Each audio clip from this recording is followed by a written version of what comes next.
Brewskis. You know why I had an Epiphone today, my friend? Mm-hmm. As I was driving, well, yesterday I had to clandestinely pick up a very expensive box of Legos for a grown man, which I did because he requested that I do that for him for reasons which he had fabricated. So I found out, which is fine. At this point, I did not. So I did, and I delivered his Legos to him. You lead an interesting life, right. sir. And so in doing so, I was, at one point I found myself, because I do very well, purchasing a high-end ottoman, a wicker ottoman, from a place on the North Shore of Massachusetts, somewhere near Marblehead or something like that. Mm-hmm.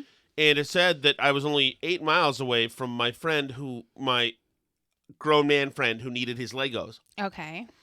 So I drove 8 miles or 47 minutes to his house. Because that part of Massachusetts, if people don't know, is very congested. Salem, Beverly, lefts, rights, lots of lights and this and that. And so we're up here. We're 30 miles away from all that stuff. Near Amesbury, Newburyport, Georgetown, Byfield area. Mm-hmm. Which is kind of the boondocks, at least the northernmost point of Massachusetts. So it's a bizarre area that you really wouldn't know much about. We'd never heard of most of the towns up here before we moved here. Exactly. It would be absurd to move here because it's so far away from everything. But now I think we're glad we did. So anyway, today it occurred to me. I dropped my daughter off at play practice. Mm-hmm. And it occurred to me why this town is so great. The town we're in right now. You know why? In Melrose, Massachusetts, if you drive down Main Street in Melrose, Massachusetts, mm-hmm. in the middle of town, there are 146 traffic lights in a row. True. Our town, Alice, has one. No, has essentially none. There is no timed traffic light in this town.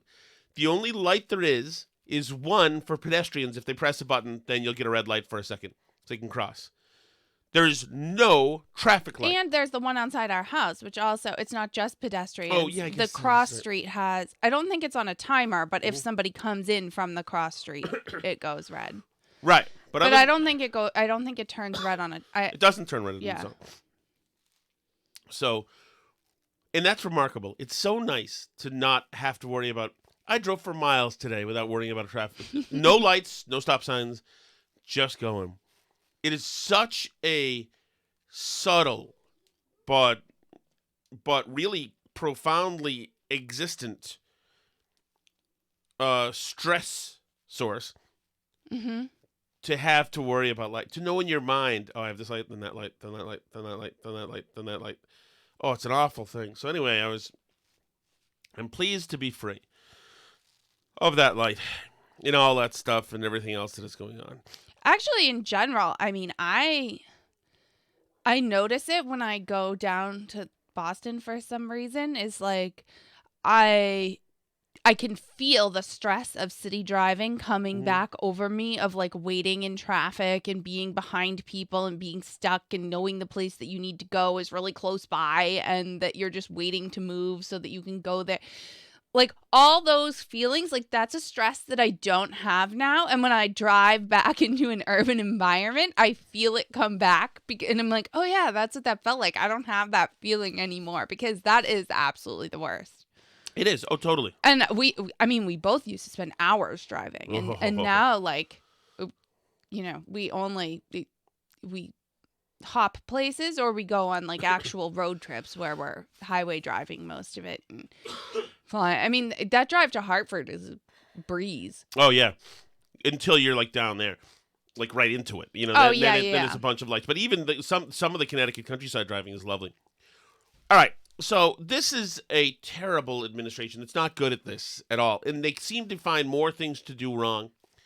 Today, Biden is out about guns. And just his delivery here. This is most of this is an old Biden talking point that he thinks is very clever. But just his delivery here It's just so crappy, salty, grumpy, and cynical. It's a perfect example of where we are in this administration. Out of ideas, cynical, oversensitive now at this point. Here's Biden on guns. Some of this will ring familiar to you because he goes back to it again and again and again and again. He thinks it's very clever. And I know it's controversial, but I got it done once. Ban assault weapons and high-capacity magazines.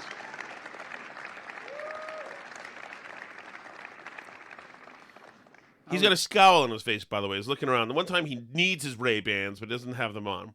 So his tiny slits are showing. Generally, when you've got an old, chiseled Democrat saying ban assault weapons, they've run out of stuff. So this is just kind of... Well, yeah, this is another it's time to cancel student loan debt idea. That it's just a stupid... This is flailing, all of this. Right. I was getting criticized when I first passed this law when I was a senator. And guess what? I was down in southern Delaware, do a lot of hunting and fishing down there. And I was walking up one of the creek beds. And the guy standing there said, "You want to take my gun?" I said, "I don't take your gun." He said, "Well, you're telling me I can't have more than the next number of bullets in a..." So far, what's notable about the story? None of this happened? Correct. There was no creek bed. There was no fella standing there. "You want to take my gun?" Was he just...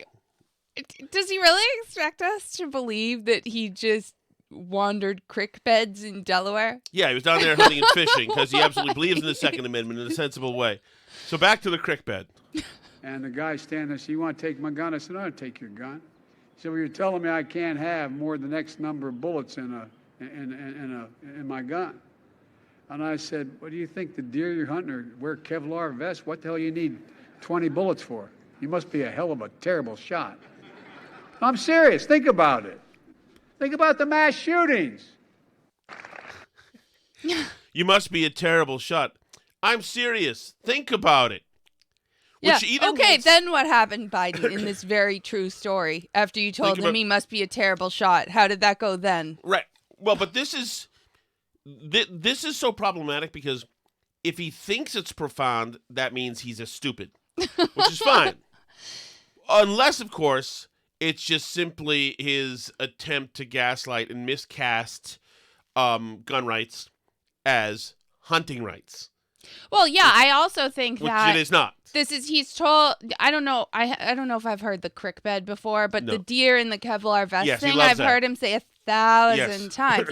So I think and it's just part of this is just like his brain is still in 1992, like recycling little bits of stuff that's remaining there, and it just keeps coming out, and his same jokes and one-liners from back in the day that he thought were good then, and that's like all he has because he doesn't have any new original thoughts, so it's just the same stuff that he uses. It's like muscle memory at this point, right? But he's just going through the motions of doing his gun control shtick.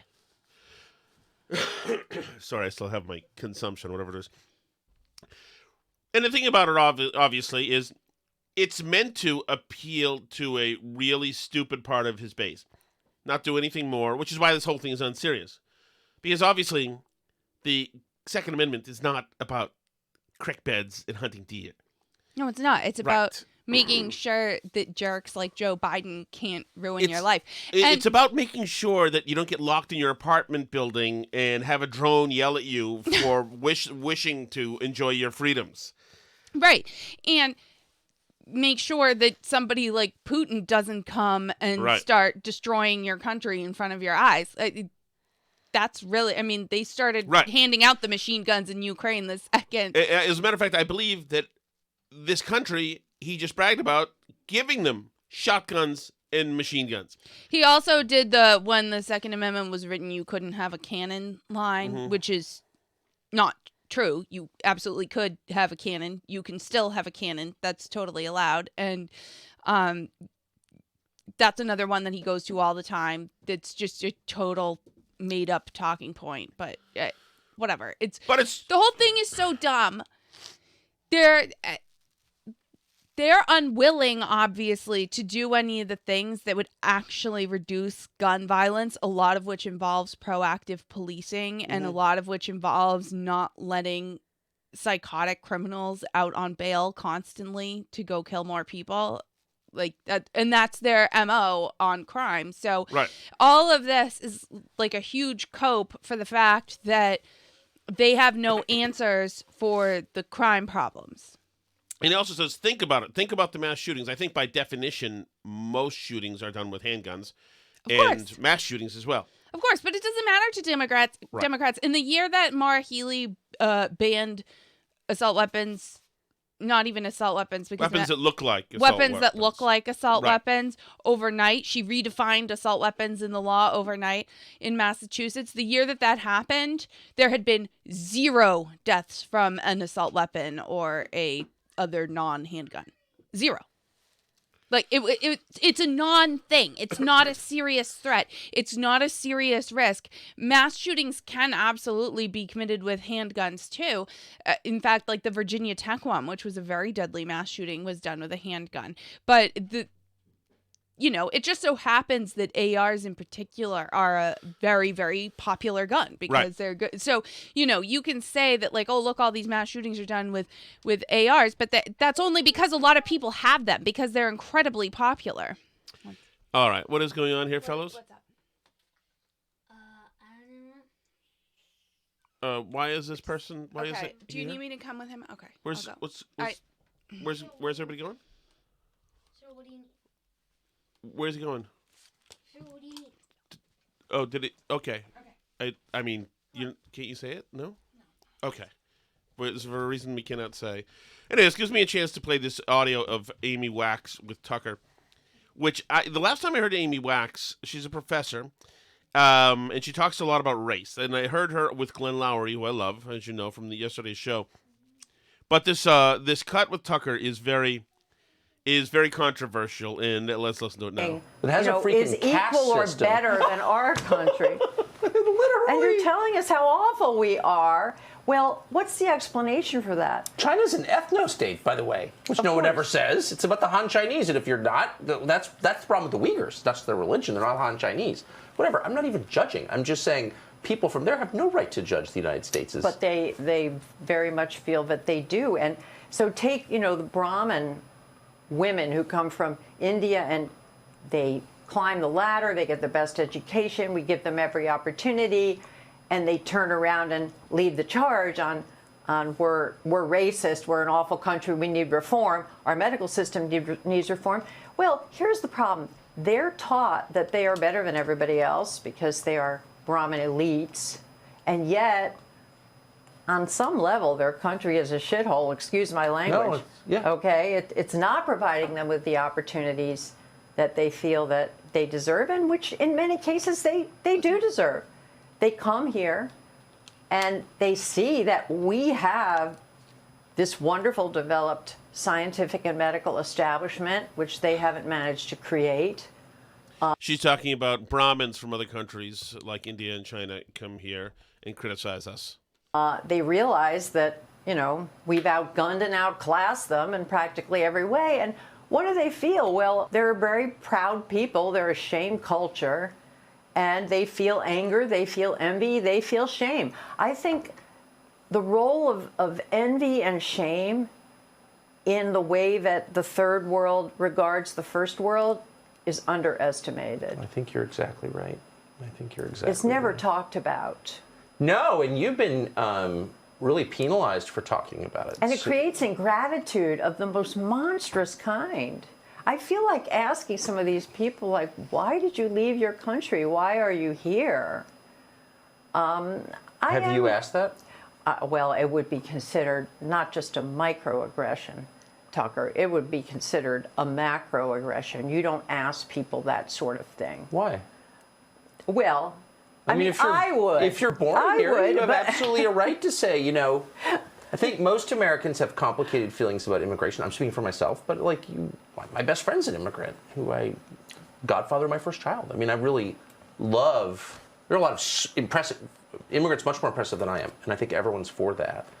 But part of the deal is, you don't show up in someone else's country and like start attacking them, right? I mean, that's just bad manners. Why can't you say that? Yeah, no, I think that's a very valid point, and I'm not talking about all immigrants. No, I get it. No, I think what I'm amazed at is how some of the people in the leadership class behave and how they get away with it, and how no one really calls them. That's what it is, and it does feel like because I mean, I know I know an awful lot of the kind of people you're talking about, and like all the ones I know like love America, more than many Americans do, including my best friend, who's like the most patriotic person I've ever met.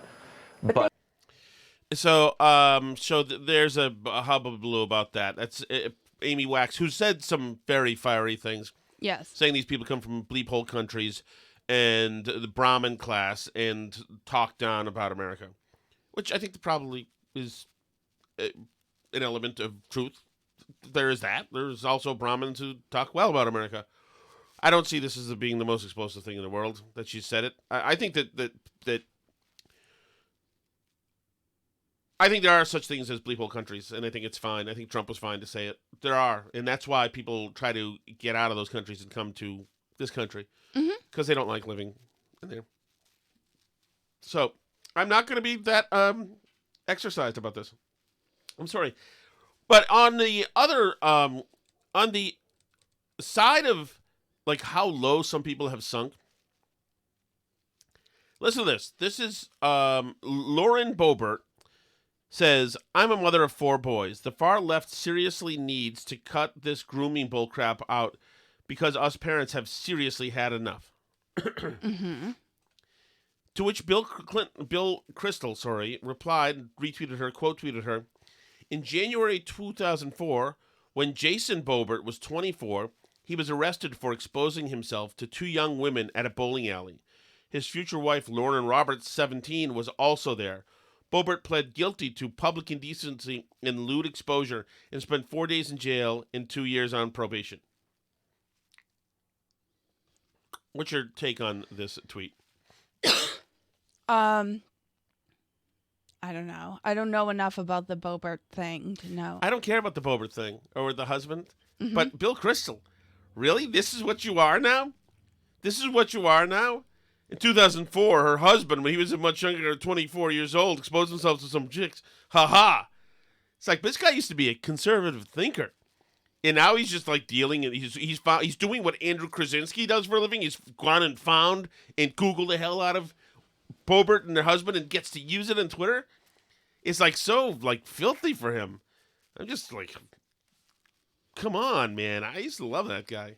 Yeah, no, that part's true for sure, because he was like an intellectual, and that's not really what that is. But I mean, I guess he's lost a lot of his audience. Yes, I would say that's true. All right, now it's the big news today. The big breaking news that just happened a little bit ago. Philadelphia reimposing its indoor mask mandate. On April 18th, the city's health commissioner announced on Monday, first major city to put its mandate back in effect in response to rising COVID cases linked to the highly transmissible Omicron BA.2 subvariant. Masks will be required in all public indoor places.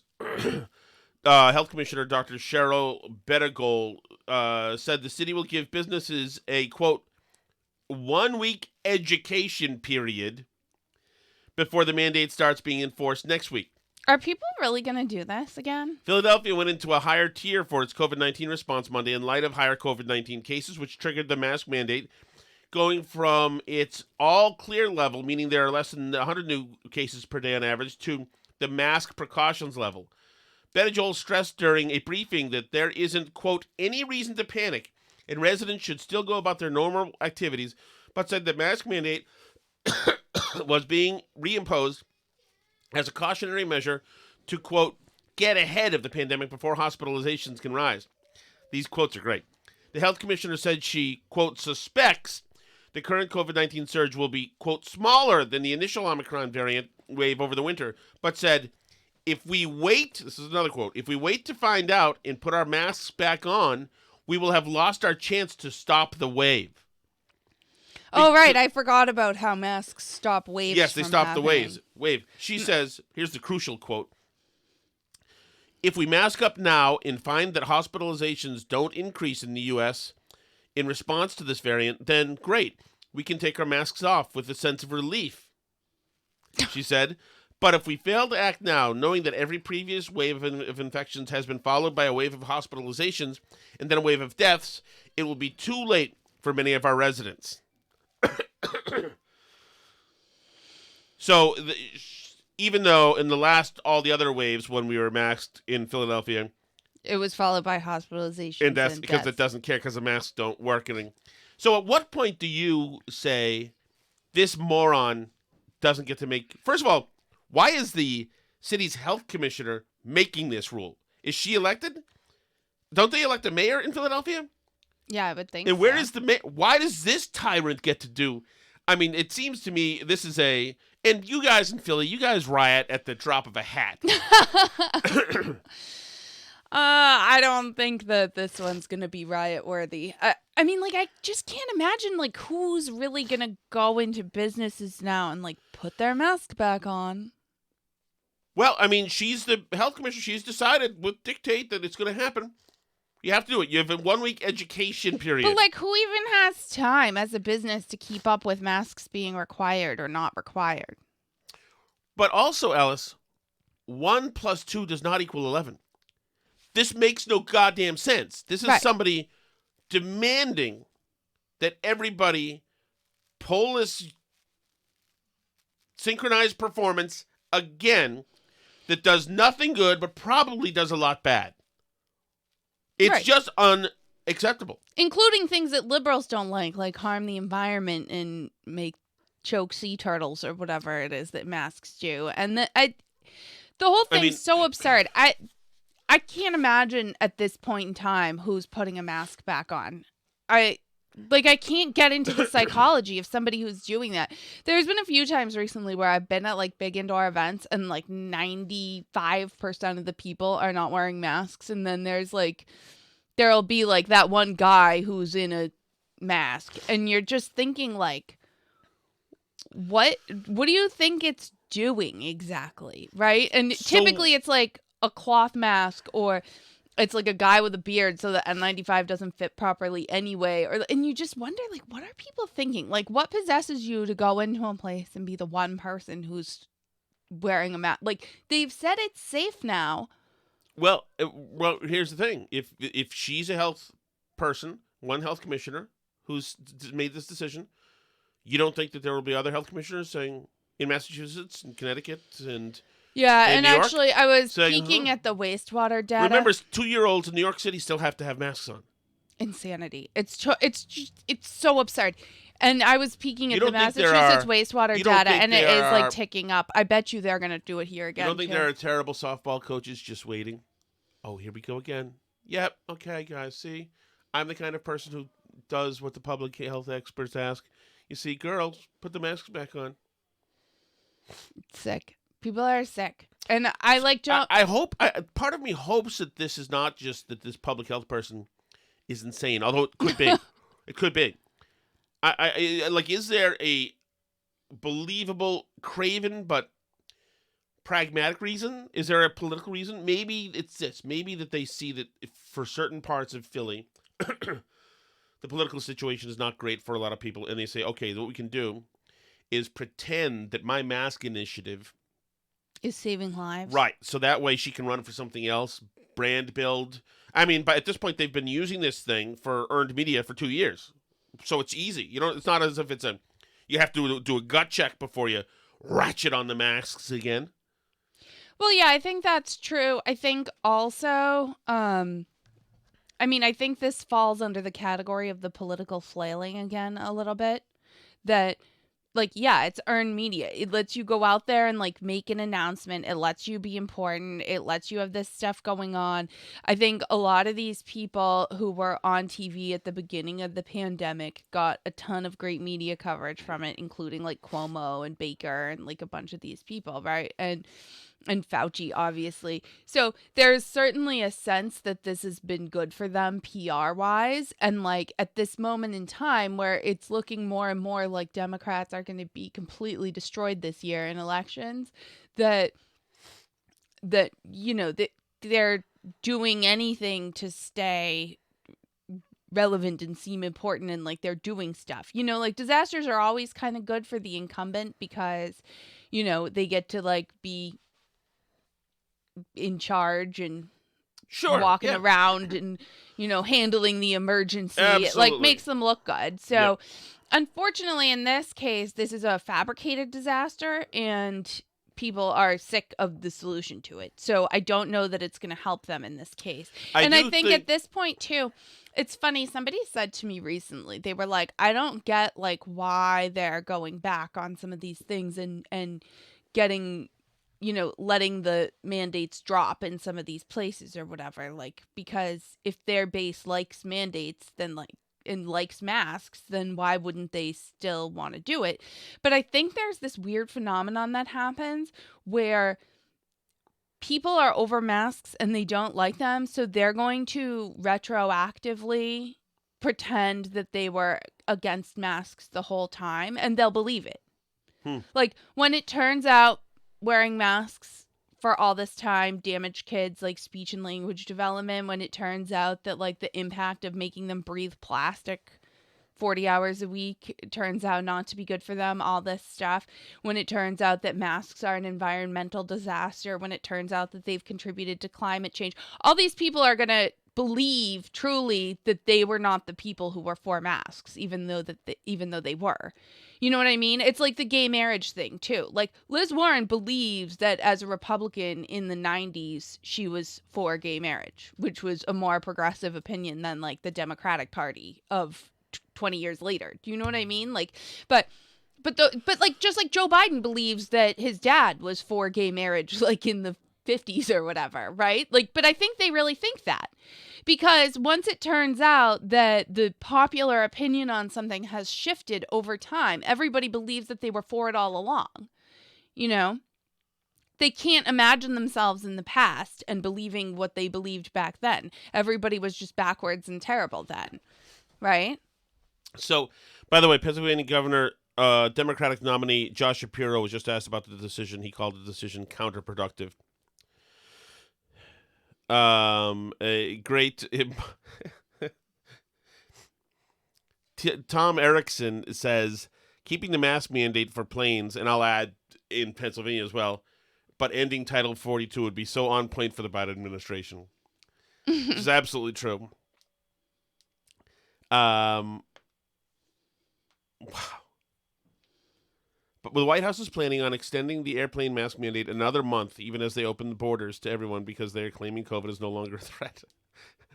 It's freaking incredible. It's freaking incredible. I mean, so, I can't imagine any of this is going to help them electorally. Like, is any part of this going to be good? I wouldn't think so. This is insanity. These are not... They have titles, and they get to go in parts of marble buildings where we can't go in, and they wear nice suits and they have security. But these are fools. These are dumbasses. These are the dumbest people at any given rest area at any moment. These are dum-dums. So this is crazy. That said, if that health person, I know nothing about her, but if she ties the mask mandate, much like was done with half the COVID regulations, if she ties it into an activist cause, if she can show a correlation between this, the need for masks and equity, then that can be overlaid on every Democratic city.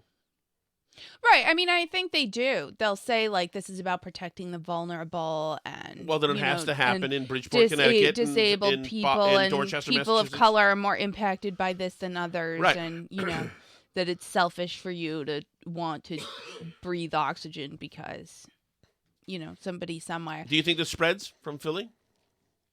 Yeah, I think so. And I was just... When you sent this, I peeked at the Massachusetts COVID wastewater data, which is a really good way of telling what the future is going to bring. And because COVID wastewater levels spike before people even know that they're infected. And certainly now, where I think pretty much everybody I know of got either Delta or Omicron in the last like 3 months in Massachusetts. Like, I don't know anyone who hasn't gotten COVID since like November. It's been like everybody, literally. And I think that the virus levels might rise, but I don't think people are going to get that sick because everybody's like vaccinated and had COVID a bajillion times now. There's nobody left to get it, unlike China where there are people left to get it. But, you know, so the COVID wastewater levels are starting to tick up. They're still like very low compared to where they were in the Omicron wave. But, you know, I think we are going to start to see some positive cases here and stuff. Certainly, I think like in the South, as people go outside, like I think we're going to do the Florida, Arizona, Texas thing again. We're going to play this game where their levels are going to go up and people are going to kick and scream and call DeSantis Death Santis and say that he's killing people. But as far as the workflow of the health commissioner in Philadelphia, does this not now almost mandate the re-ratcheting of masks for any comparable reason? Certainly for flu season, you would have to. Of course for flu season. If we have an RSV spike, why not? Wouldn't you want to protect vulnerable babies from RSV? Right. It's way more impactful than COVID for kids. Certainly it's going to be everywhere. I also don't think that this is going to be the last disease we're going to see. I mean, obviously we had original SARS, we had MERS, we had a bunch of these in the past, and they could be either worse or not as bad as this one. You know, we had swine flu. We had all these things. But with the exception of the swine flu for about a week, none of these ever make it into the A block, or never historically made it into the A block of any television news show. Because we're America, we don't get this stuff. The swine flu was a bit of a thing, a bit of a thing, right? But we're America, we don't get this. We don't get bird flus where we have to wear masks. We don't. It's not our thing. But don't you think this is going to be the? That's what I'm saying. Thank you. Yeah. What I'm saying is now we've sensitized ourselves, right? So that we've got a new threshold. So now everything's a new crisis. Oh my goodness, what do we do when we have something that we don't understand? Well, we put on masks. Out of an abundance of caution. Everything's going to be out of an abundance of caution from now on. Right. And then some people are going to see you and I say, that's stupid. But they're going to say, wait a second. I mean, is it a big sacrifice if it could just help like one person? It's just a little piece of cloth. Might help Don't one person. Be such a baby. Yeah. So there we go. All right, Alice, you wanted to talk about my buddy. Oh, did I move my buddy? Is it Joy?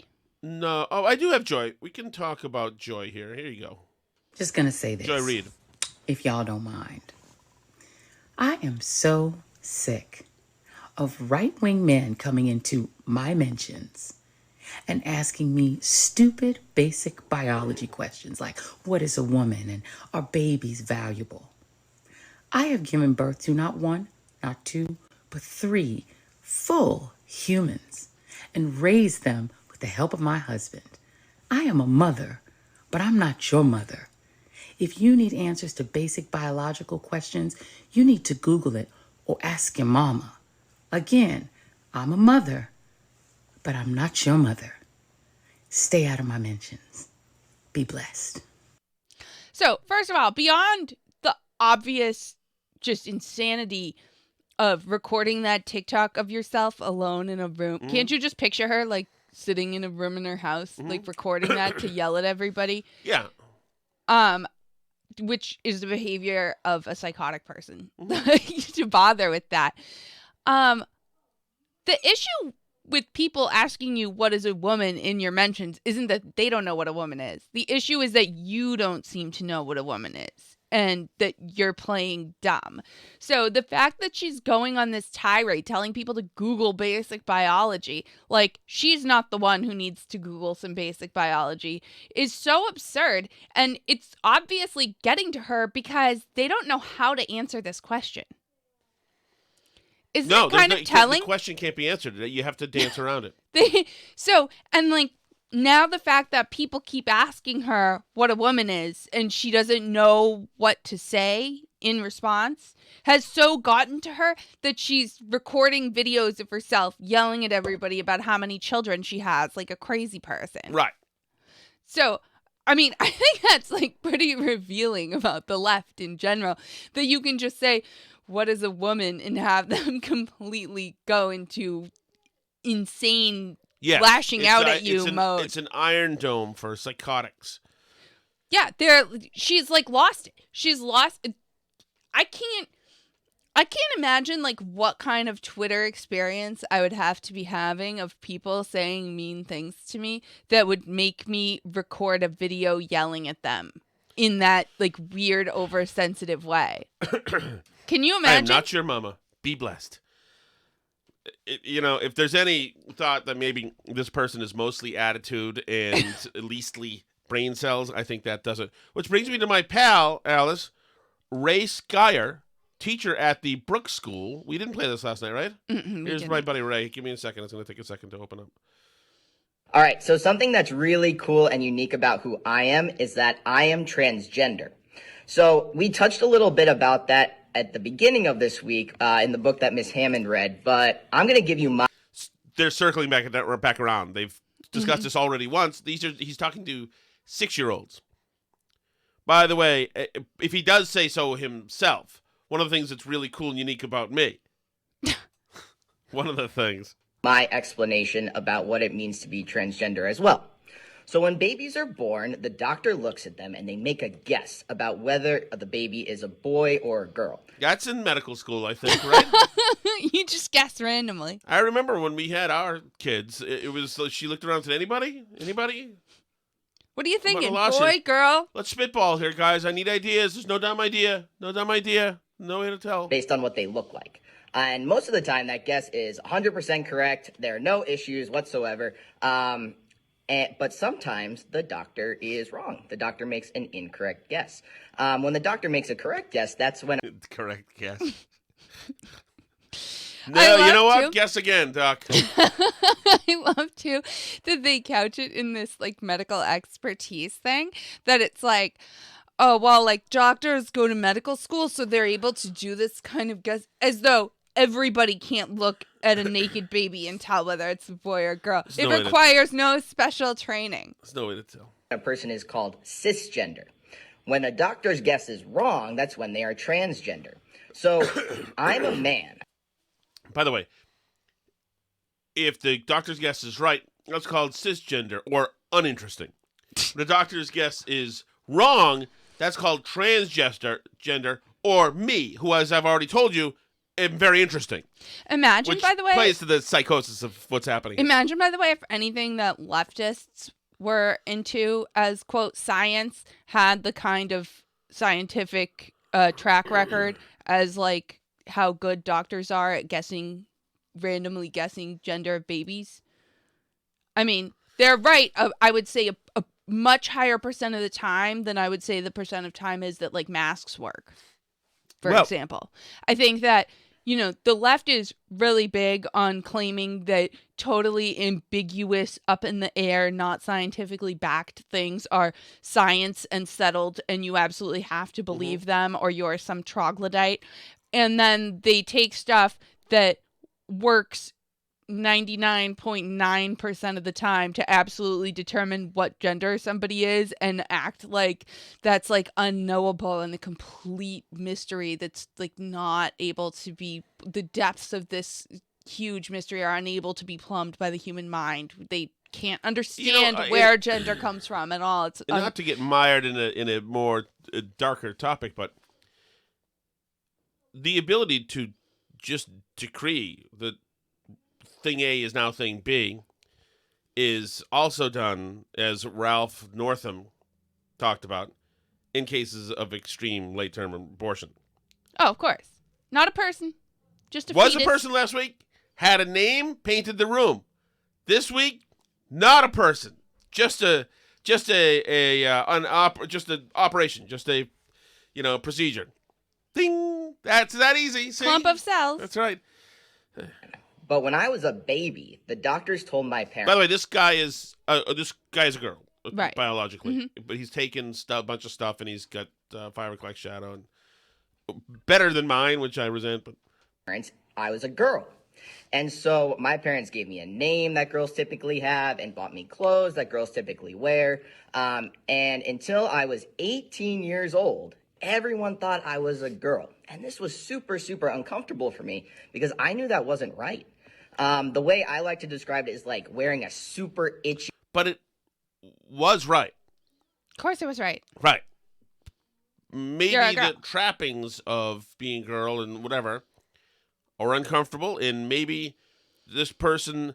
Or maybe you're uncomfortable because you have deep, horrible mental problems, which is obviously sad and is something that you should seek treatment for, but is not everybody else's problem.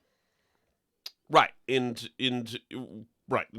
we don't take 6-year-olds. Itchy sweater. The longer you wear it, the itchier it gets, and the only way to make the itching stop is to have everyone see and know the person that you really are. So when I was 18, I told my family and my friends that I'm really a boy, and it was like this huge weight had been lifted off of my shoulders, and I had the freedom to be who I truly am. And even though this experience is super challenging sometimes, it made me the person I am, and I'm super proud to be trans. So, but remember, once again, talking to 6-year-olds, and remember. All right, so something that's really cool and unique about who I am is that I am transgender. If you're a little kid listening, don't you want to be cool and unique too? Of course. Because it's all positive and great. Want to be cool and unique? I want to be cool and unique. Mm-hmm. So, I don't know this dude's problem or this lady's problem or whatever. I think probably because she is a woman, and women tend not to sexually assault children, that this person is probably not an actual groomer.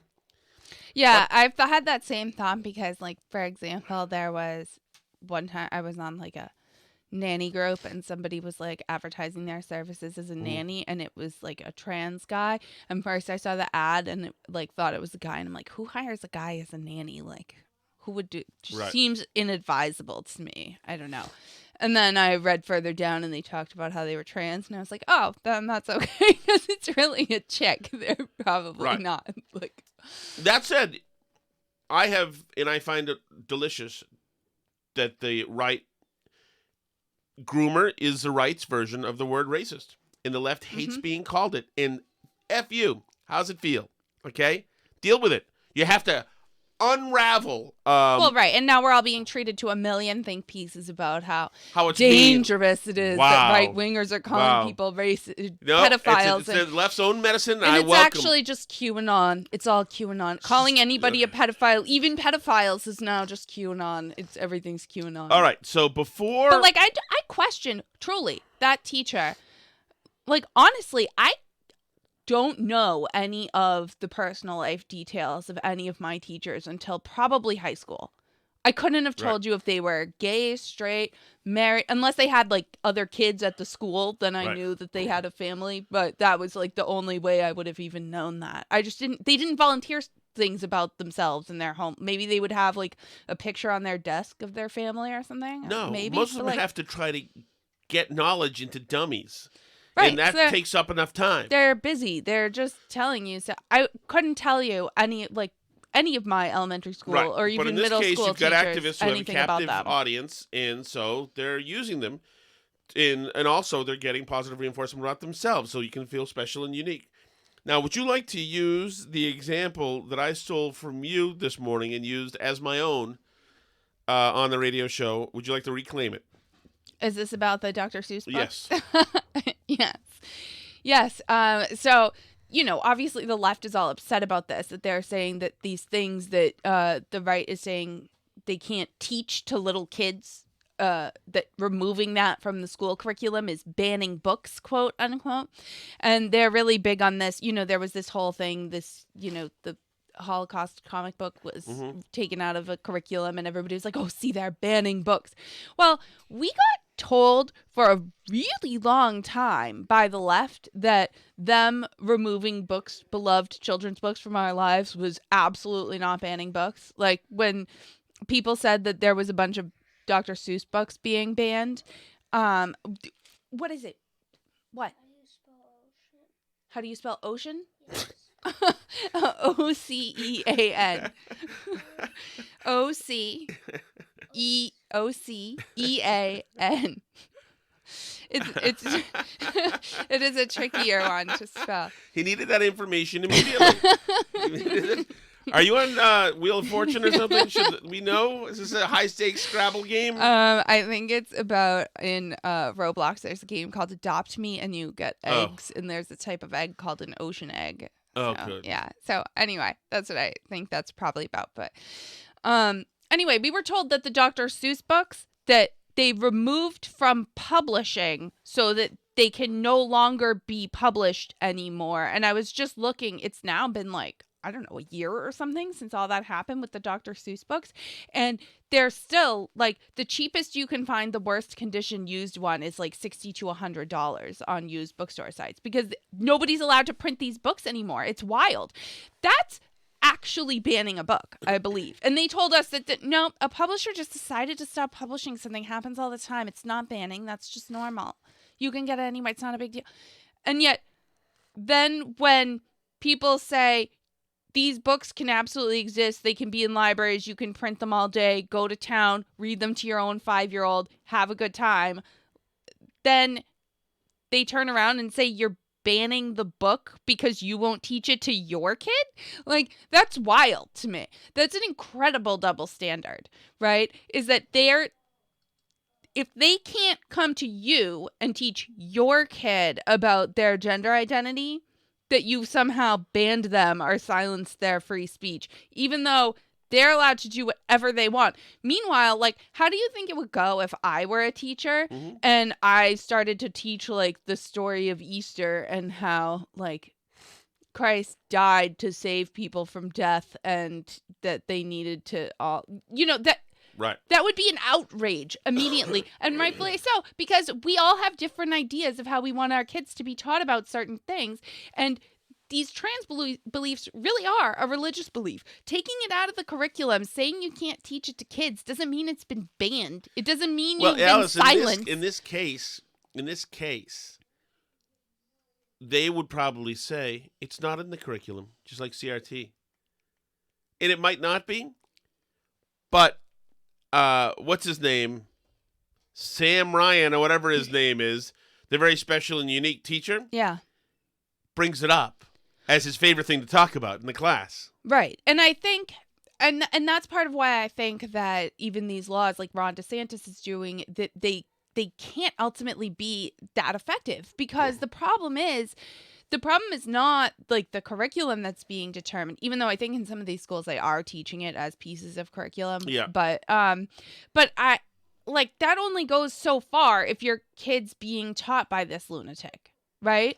Like, of course, the law can't do that much. You've got to dissuade these people from thinking that this is. But the rot goes so deep. Like, all the administrators believe this junk. Right. They're hiring people who believe this junk to stand in a classroom with your kid for 8 hours in the day. How can that not cause this problem?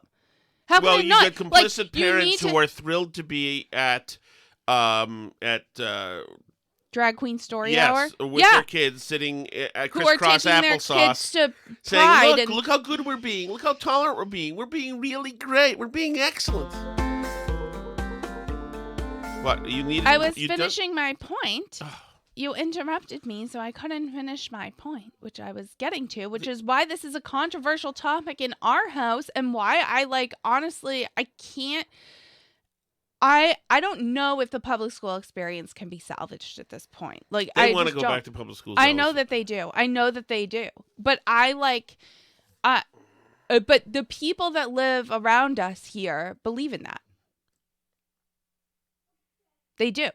Yeah. They want that taught in the schools to their kids. Right, and the people that we could elect to the school committee who don't believe in that won't get elected because they disagree. I don't see where do you want your kids in a classroom with that person 8 hours a day, 5 days a week for the entire school year? No. Because they're going to be. Well, like, I don't. And like, if they are, then what? Then you just pull that one kid who gets that teacher that year out of school, like, for that day, who doesn't end up with the old lady teacher. I don't know, but they're all retiring. I mean, that's why it's insidious bullying. The same way with the girls softball team and the masking. It's that you don't get to be part of the group unless you do this thing. Right. And I honestly feel, maybe if we lived somewhere different, I would feel better about sending the kids back to school. But here I just don't, because I can't.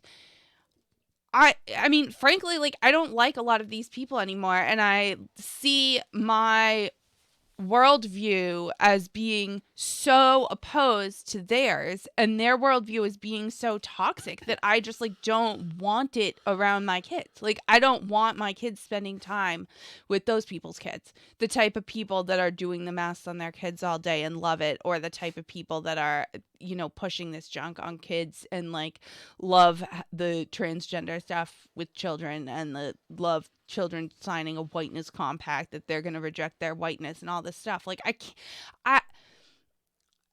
I find it to be so destructive to the normal fabric of human society that I really have a hard time picturing how I can. And maybe I've gotten too political or something and let it color my vision of other people, but I have a hard time. I have a hard time picturing how I go back to normal with this group of people who did this to everyone's lives. I understand, but I also, just as I was dropping off your daughter at her play practice, where she's with like-minded people, I assume, just like that. I would think so. She was mentioning that she wanted to go back to school. I know. She's been telling me that, too. But you're the one who doesn't want her on the softball team either. That's about unlearning softball skills. That's a little bit different. But can we revisit that tomorrow? Because you have to go pick up your DOTTER. Okay. Thank you so much, everybody, for listening. If you have advice of what to do about the kids in school and living in a crazy blue state, let us know. You can find us on Twitter at BurnBarrelPod. You can email us, burnbarrelpodcast@gmail.com, or facebook.com/burnbarrelpodcast. You can also find us at burnbarrelpodcast.com. There's the links to all the different places you can listen. We're also on YouTube, on Rumble, everywhere you listen to podcasts.